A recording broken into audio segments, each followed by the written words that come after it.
నమస్కారం కిరణ్ టీవీ ప్రేక్షకులకి స్వాగతం. ప్రస్తుతం మనతో పాటు ఉన్నారు ప్రముఖ ఆధ్యాత్మికవేత్త జ్యోతిష పండితులు పిఠాపురం గురూజీ గారు. వారితో మాట్లాడదాం. నమస్కారం గురుగారు. నమస్కారం అమ్మా.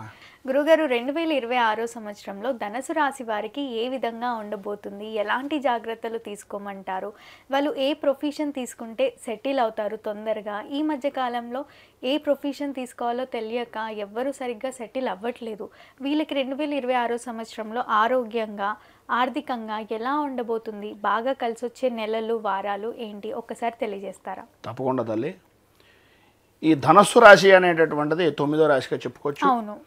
ఈ ధనస్సు రాశిలో మూలా నక్షత్రం 1, 2, 3, 4 పాదాల వారు, పూర్వాషాఢ నక్షత్రం 1, 2, 3, 4 పాదాల వారు, ఉత్తరాషాఢ నక్షత్రం 1వ పాదం వారు ఈ ధనస్సు రాశిలోకి వస్తారు. ఓకే.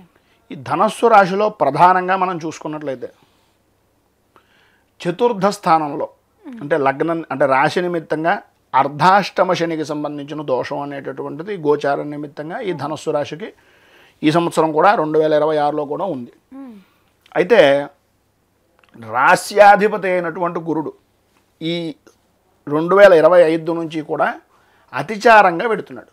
ఈ అతిచార సంబంధమైనటువంటి స్థితిలో ఒకానొక పరిస్థితుల్లో మనం చూసుకున్నట్లయితే అంటే ధనస్సు రాశి దగ్గర నుంచి ధనస్సు, మకరం, కుంభం, మీనం, మేషం, వృషభం, మిథునం సప్తమ స్థానంలో ప్రస్తుతం మిథున రాశిలో ఉన్నాడు.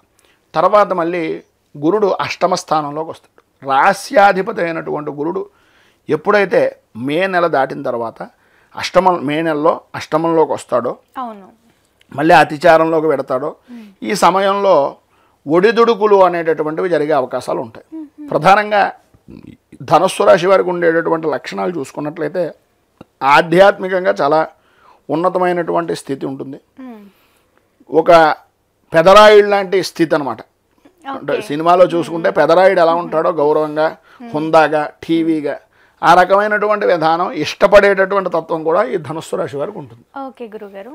ఈ 2026లో ప్రధానమైనటువంటి ఇబ్బంది ఏంటయ్యా అంటే ఆరోగ్య సమస్యలు.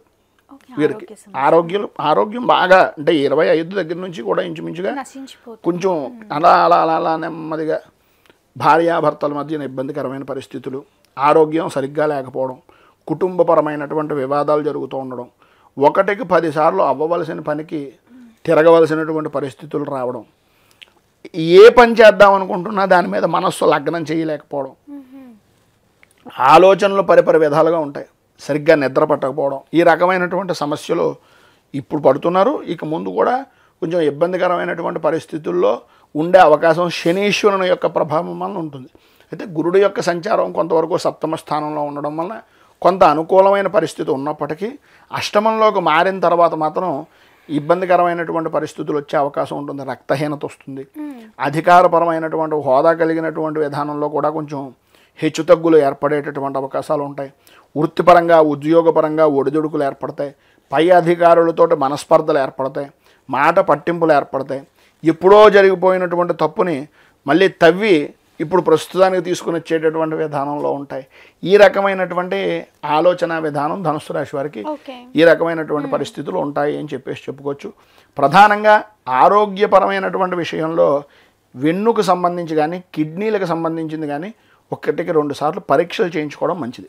ఎందు గురించి అంటే కిడ్నీ పరమైనటువంటి ఇన్ఫెక్షన్స్ కానీ అలాగే యూరినల్లో ఇన్ఫెక్షన్స్ వీటి వలన ఇబ్బందులు ఎదురయ్యేటటువంటి అవకాశం ఉంటుంది. అలాగే L4, L5 వీటికి సంబంధించినటువంటి సమస్యలు కూడా అధికమయ్యేటటువంటి అవకాశం ధనుస్సు రాశి వారికి ఈ సంవత్సరంలో కొంచెం ఎక్కువగా ఉంది అని చెప్పచ్చు. అధిక ప్రయాణాలు, ఒత్తిడులు వీటి వలన కూడా సమస్యలు ఎదురవుతాయి. అన్యపరమైనటువంటి స్త్రీ మూలకంగా సంబంధం లేనటువంటి వ్యక్తుల వలన స్త్రీ మూలకంగా ఇబ్బందులు ఎదురయ్యే అవకాశాలు ధనుస్సు రాశి వారికి ఈ సంవత్సరంలో ఉన్నాయని చెప్పుకోవచ్చు. మళ్ళీ పరిష్కారం ఏమైనా ఉంటుందా ఈ సమస్యలకు అన్నిటికీ కూడా? తప్పకుండా తల్లి. మనం ఈ ధనుస్సు రాశి వారికి నడుస్తున్నటువంటి ఇబ్బందుల నుంచి బయటికి రావడానికి మనం చేయవలసినటువంటివి ఏంటంటే సుబ్రహ్మణ్య సంబంధమైనటువంటి ఆరాధన కూడా వీళ్ళు చేయాలి. అలాగే ఈశ్వరారాధన ఎంత చేస్తే అంత మంచిది. శివారాధన దీనికి అనుసంధానంగా వీళ్ళు చేయవలసినటువంటి పనుల్లో లక్ష్మీ నృసింహ కరావలంబ స్తోత్రం. అంటే వాళ్ళ మీద వాళ్ళకి ఒక అపనమ్మకం ఏర్పడిపోతుంది. ఏదైనా అయిపోతుందేమో, ప్రాణాపాయపరమైనటువంటి స్థితి వచ్చేస్తుందేమో, ఈ రకమైన భయం మనస్సులో దొల్చేస్తూ ఉంటుందన్నమాట. ఆ ఇబ్బందిని తగ్గించడానికి ఈ లక్ష్మీ నృసింహ ఆరాధన, లక్ష్మీ నృసింహ కరావలంబ స్తోత్రం పారాయణ, నృసింహ క్షేత్రాలు దర్శనం చేసుకోవడం, గోవులకు సంబంధించినటువంటి పూజాది కార్యక్రమాలు చేసుకోవడం వలన ఉన్నతమైనటువంటి స్థితిని కలుగుతుంది ఈ ధనుస్సు రాశి వారికి తల్లి. తప్పకుండా గురుగారు. ధనుసు రాశి వారి జాతకం ఎలా ఉంది 2026 సంవత్సరంలో అని ఎంతో చక్కగా తెలియజేసినందుకు ధన్యవాదాలు. నమస్కారం. చూసారు కదా, మా వీడియో తప్పకుండా మీకు నచ్చిందని అనుకుంటున్నాను. అలా అయితే లైక్ చేయండి, షేర్ చేయండి. మరిన్ని ఇలాంటి ఇంట్రెస్టింగ్ వీడియోస్ కోసం మా ఛానల్ని సబ్స్క్రైబ్ చేసుకోండి. మీ రాశి గురించి మరిన్ని వివరాలు తెలుసుకోవాలి గురూజీ ద్వారా అనుకుంటే వీడియోలో స్క్రోల్ అవుతున్న నెంబర్ని కాంటాక్ట్ అవ్వచ్చు. Thank you.